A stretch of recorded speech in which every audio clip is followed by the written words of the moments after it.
everybody, it's your homegirl Joy here, and today there is a lot to do, and I am gonna be showing you two of those things. I need to transplant or up-pot my tomatoes and tomatillo plants, and I need to start my pepper and eggplants. So I'm really excited about that. I have been waiting to grow this specific eggplant. It's this one, the Chinese string eggplant from Baker Creek. I have been waiting and dying to grow these this year, so it is the time. I had to hold off doing some of this stuff because I had to wait for my bootstrap seed cells to come in. I decided to bite the bullet and to finally upgrade my seed starting game to something that I can reuse longer and have for years to come. That being bootstrap little seed cells. So I'm really excited about that. They feel really nice, really sturdy, and not like the flimsy little cells that I've been using. So I'm going to be transplanting my tomato starts that are all crammed in together in this tiny little cell into one each of these. And on top of that, I finally upgraded my grow lights. It is about time that I did. I have been using these 2-foot long fluorescent grow lights for years now. They work well, they work great. The only thing is they're not really energy efficient, and if you're not careful and if you grow a lot of plants, it can rack up your energy bill a lot. So there's that. But now we have some really great 4-foot fluorescent lights. I'll show you in just a second. It is long overdue, and I'm glad that I did this because I will eventually be getting some 4-foot long shelves instead of my 3-foot. That way I can use my space a little more efficiently as well. Okay, I'm gonna show you real quick what they look like. All right, so this is what I've got going on here. I have 2 on each shelf, and that's plenty of light. And they're daisy chained together. I have them hooked on a specific plug that has them, it turns them on automatically during the day, and I have it set to mimic sunset and sunrise. So that's awesome. And I just realized I gave you a little peek at what I'm gonna be planting as well. I'm gonna be planting some sweet potatoes, but that's a different video coming soon. It's more gonna be of an experiment. So I've never done it before. The same thing with ginger, but enough about that. Let's go ahead and transplant some tomato plants. All right, so the first one I'm gonna transplant is the beefsteak, and these seedlings look great. They have nice strong stems, and I actually go in once I see that the tomato seedlings are getting a couple inches tall. I run my hand over them daily, and I don't have a little fan going right over them, so this is the equivalent of helping promote stronger stems. And they are very strong. They are stiff stems, and they look very healthy, so I'm really proud of these. I have the 3 amethyst tomato seeds that I started. If you watched my video of when I planted these seeds, you'll know that I received these seeds from a local gardener in my area. Now she just gave me a little baggie of these seeds along with Black Beauty. Black Beauty did not sprout. My fault though, I didn't check if the seeds were viable or not, and I should have done the water test, see if it floated or not, but none of them sprouted. I was kind of sad about that, but that's okay because I can still plant some more. Anyways, one of the amethyst tomato seedlings had some, I think it was a type of fungus, or maybe it was more bug damage, but the leaves looked like this, and the undersides weren't really damaged. It was just the top. They looked kind of burnt, and they looked kind of like they were being eaten. So I don't know if it was bugs, but it was strictly on these 2 leaves. It never spread to any of the rest of that one little seedling, and it never spread to any of the other plants. So I just went ahead, plucked these off in case it was more of a fungal thing. I didn't want it to spread. There are new seeds, new leaves growing right now on that plant. So I'm just gonna go ahead and transplant it. So when I go to transplant these tomatoes, I said I was gonna start with the beefsteak, so I'm just gonna grab them. I'm just gonna separate them, and then I'm going to plant them just below their first set of true leaves. All of these little fuzzy things that you see on the stem, they're all potential roots. So the deeper that you plant the tomato, the stronger of a root system it could have, and the stronger stem it'll have. So that's what I'm gonna do.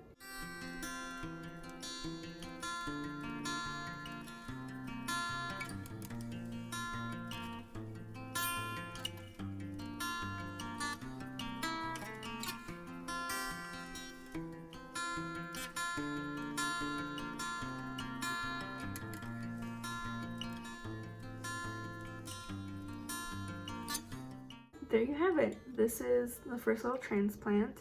Has some beautiful color on the leaves. I'm gonna go ahead and get the rest of these potted up. Okay, so I have 8 potted up now.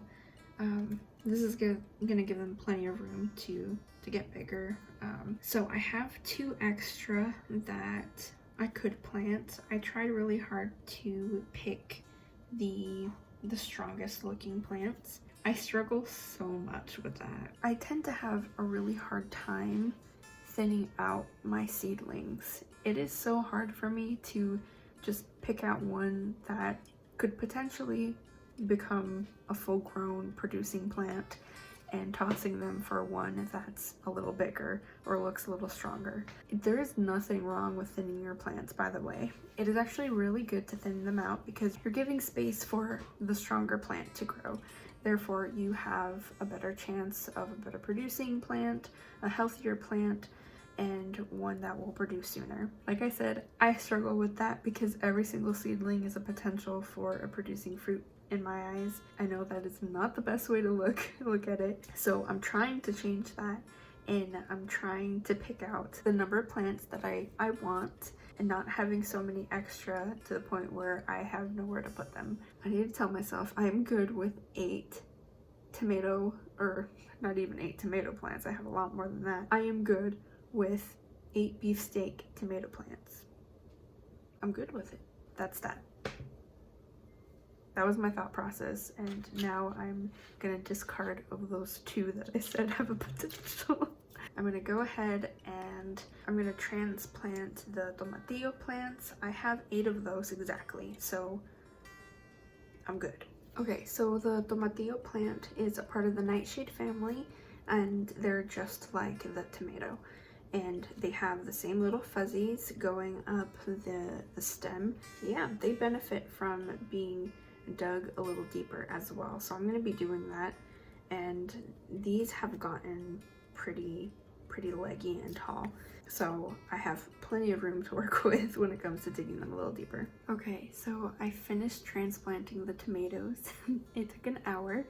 There was a lot of separating and deciding what seedlings I wanted to keep and which ones I was going to go ahead and discard / compost. I'm gonna start filling up the cells so I can plant the pepper seeds, and hopefully I have time before Ben wakes up from his nap. But I'm gonna go ahead and show you what the tray looks like with all of the tomato plants and the tomatillo plants all transplanted in their own spaces.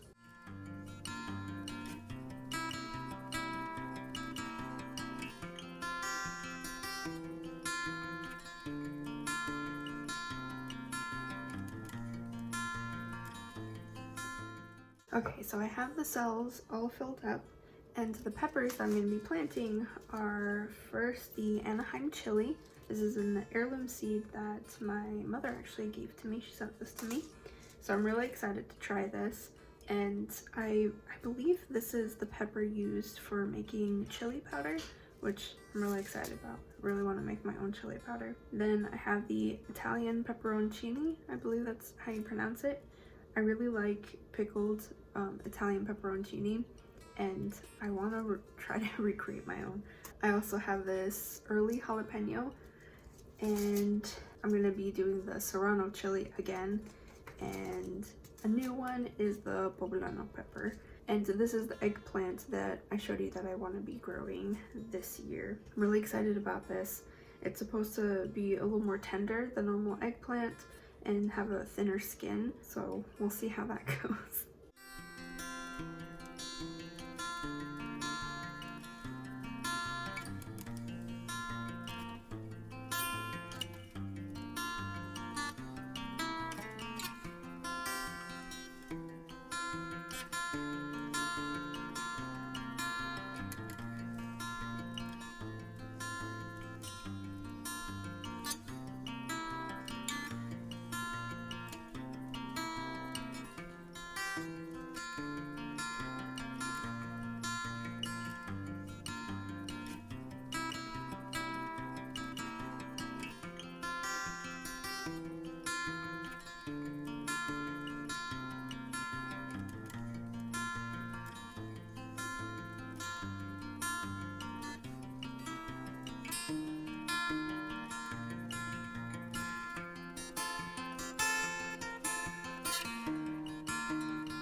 Okay, so I went ahead and covered all the seeds up, and I made the executive decision of starting 4 more eggplant seeds. So I have 8 in total, and what I did was put 4 seeds per cell. By the way, if this is your first time starting seeds or planting peppers, they need heat. They need heat to germinate, and I actually believe that eggplant germinates better with heat. So I have a heating mat ready, and I have some grow lights. They're going to be not very far from the soil. Alright, this is what it looks like. I have the heating mat right below, the tray, and then the cells with the seeds. And it does get warm, and this will just keep the soil from getting cold during the night. And yeah, hopefully it'll kickstart that germination sooner rather than later. So that is all that I have for you today. If you enjoyed, remember to hit like, subscribe. If you want to see any updates on the seedlings, check out my other videos, and subscribe so you can stay tuned for those updates. Now, I do post pictures on Instagram of the seedlings, how they're doing on my story, and just on my normal posts. So you can follow me here on Instagram, and yeah, that's pretty much it. Thanks for hanging out with me. Stay joyful, everybody. Bye.